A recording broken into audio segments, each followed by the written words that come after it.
Datang di media pembelajaran online. Selamat pagi, Namo Buddhaya. Kita masuk ke part 6, materi kita di kelas 12, yaitu mengenai materi yang umum ya.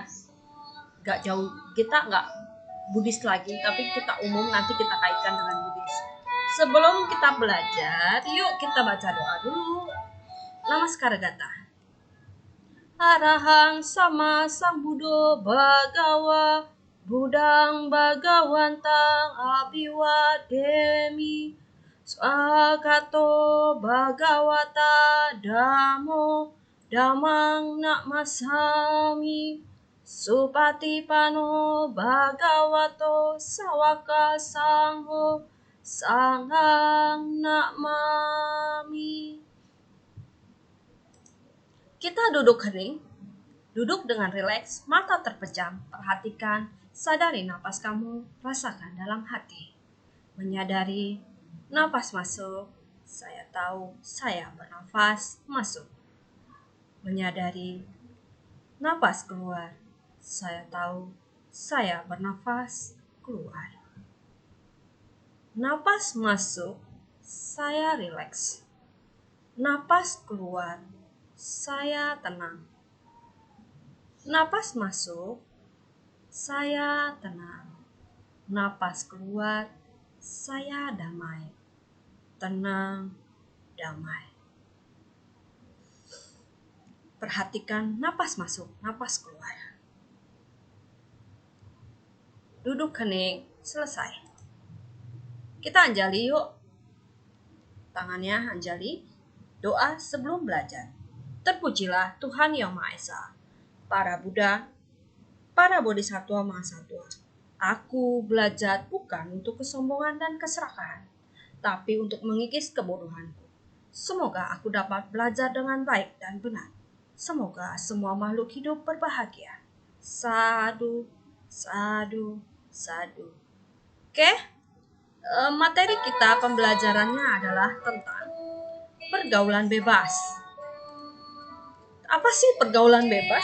Kita lihat tujuan pembelajarannya ya.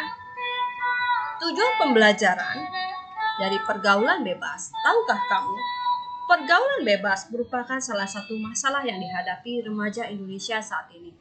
Ditambah dengan mudahnya remaja ini terpengaruh budaya dari luar, sehingga hal ini semakin berdampak negatif bagi remaja Indonesia dan diikuti kurangnya wawasan tentang pergaulan bebas, kurangnya kontrol dari lingkungan keluarga dan sekolah. Dalam Dhammapada kita lihat, janganlah bergaul dengan orang jahat dan dengan berakhlak rendah. Bergaullah dengan teman-teman yang baik. Bergaullah dengan teman-teman yang mulia. Kadang kita sudah melihat ya, apa sih kenyataannya, bahwa ketika melihat perkembangan kayak di dunia barat, ikut-ikutan dengan gayanya, stylenya, bajunya. Jadi kita malah mengadopsi budaya orang lain daripada budaya barat, budaya kita sendiri, itu budaya Indonesia ya. Yang luas, yang baik, tapi malah ditinggalkan. Apakah pergaulan bebas? Pergaulan bebas adalah suatu bentuk perilaku yang menyimpang, di mana bebas melewati batas-batas norma yang ada ya, artinya melewati batas ya, yang tidak dipakai tapi dilakukan. Remaja adalah individu yang labil dan emosinya rentan, tidak terkontrol oleh pengendalian diri yang benar. Penyebab pergaulan bebas, kita lihat. Penyebab pergaulan bebas itu ada dua faktor yang menyebabkan remaja terjerumus dalam pergaulan bebas. Satu adalah faktor internal. Ini berasal di dalam diri. Faktor ini merupakan yang sangat penting karena berhubungan dengan perasaan, sikap, pikiran, dan remaja itu sendiri. Pikiran yang negatif akan membawa dampak negatif. Makanya kita harus dengar pikiran yang positif. Ngedengerin orang ngomong itu pikirannya jadi nggak karu-karuan. Tapi ketika ngomong yang positif, kita akan lebih maju, akan lebih berkembang. Kedua adalah faktor eksternal. Ini adalah faktor berasal dari luar dirinya. Seluruh pola asuh keluarga yang kurang kasih sayang, kurang perhatian, hingga menjurus perhatian terkadang malah menjerumuskan ke dalam pergaulan bebas. Hindari sahabat palsu, bergaul dengan sahabat sejati. Ini ada di dalam Dhammapada juga ada di dalam Sigala Wada Sutta mengenai tentang sahabat baik dan sahabat sejati.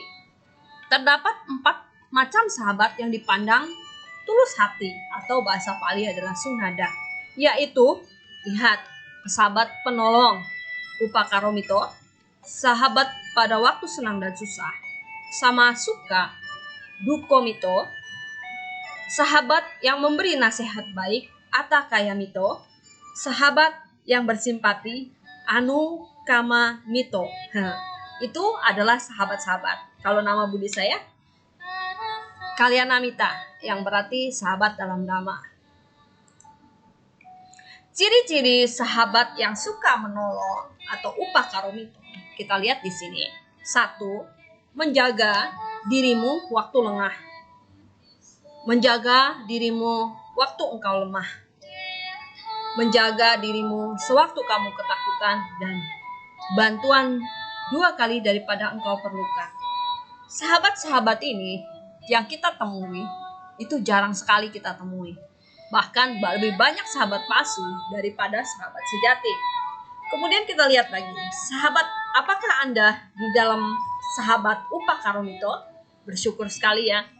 Kita masuk ke sahabat yang dalam waktu senang dan susah, sama Nasuka Dukomito. Yaitu kalau kita cerita sama orang, sama teman kita, dia jaga rahasia kita. Dan tidak meninggalkan kamu sewaktu kamu dalam keadaan kesulitan. Tapi banyaknya berlawanan ya, meninggalkan kamu pada saat kamu susah, tapi giliran senang dia deketin. Ia bahkan bersedia mengorbankan hidupnya demi kepentingan kamu. Itu luar biasa. Pernahkah kita temui? Semoga ada ya. Lanjut, ciri sahabat yang memberikan nasihat baik atau Kalyanamito, yaitu mencegah dirimu berbuat baik. Jadi teman, jangan, itu nggak bagus berbuat, jangan dilakukan. Menganjurkan dirimu untuk berbuat benar. Yuk kita pelihara. Itu juga bisa. Memberitahu apa yang belum pernah engkau dengar. Yuk kita dengar ceramah karena memang kita belum dengar. Dan menunjukkan jalan surga, artinya menunjukkan jalan kebenaran. Itulah sahabat yang memberi nasihat. Bersyukur kalau kita ketemu dengan sahabat seperti ini ya. Kemudian ciri-ciri sahabat yang simpati. Ada sahabat yang simpati. Anukama Kamito. Ini sahabat yang melihat tidak melihat ketika kita gembira di atas kenangan orang lain, tapi dia simpati ya. Kemudian dia merasa senang melihat kesejahteraan temannya. Bukan ketika temannya berhasil, kamu malah jadi cemburu. Melihat temannya juara 1, timbulnya sirik. Itu adalah salah. Nah, tapi ini adalah bersimpati. Mencegah orang lain berbicara jelek. Kamu jangan berbicara yang jelek ya, gak bagus. Membenarkan orang lain memujimu. Jadi gak usah memuji-muji apa adanya. Inilah sahabat yang bersimpati. 7 kualitas sahabat Kalyanamita. Kalyanamita itu sahabat sejati ya. Mudah-mudahan saya jadi sahabat sejati sesuai dengan namanya. Karena saya dikasih nama Buddhis oleh Bante Kalyanamita. Dhammamita. Bukan Kalyanamita ya. 1. Menginspirasi cinta. Bukan cinta antara kamu dan saya ya. Tapi cinta yang universal. Kedua, menginspirasi saling menghormati. Menghormati satu sama lain. Menginspirasi kesetaraan, kemudian memberi nasihat, mendengar dengan sabar, dan menyampaikan pikiran yang baik, dan melindungi kita dari bahaya yang tak berguna. Ini juga ada ciri-cirinya loh, sahabat Kalyanamita, berarti sahabat yang tidak baik. Kebalikannya, Kalyanamita adalah sahabat yang harus dijauhi, karena ini sahabat palsu ya. Apa saja yang harus kita hindari? Yang pertama adalah orang yang tamak. Kedua adalah orang yang banyak bicara tapi gak ada isinya gitu, gak ada maknanya. Ketiga adalah penjilat. Dan keempat adalah kawan pemboros. Apakah sering kita temui? Banyak. Nah, ciri-ciri sahabat yang pura-pura baik ya, sahabat palsu, tamak, kemudian memberinya sedikit, mintanya banyak. Nah, ini banyak ya. Kita nggak mau tunjukin satu-satu, jangan. Tapi kita koreksi diri kita sendiri. Melakukan kewajibannya karena takut. Kemudian ingat kepentingan sendiri. Ingatnya kepentingan sendiri, mau bantu orang ya. Ciri-ciri sahabat yang tidak berbuat sesuatu atau banyak bicara tapi nggak melakukan action, ini juga ada. Jangan didekatin, nanti kamu malah jadi negatif. Ia menyatakan sahabat berkenan dengan hal-hal yang lampau, yang cerita yang lalu diceritain, ngapain diceritain gitu. Kemudian menyatakan persahabatan berkenaan dengan hal yang mendatang yang belum terjadi, dan mendapat simpati dengan kata-kata kosong.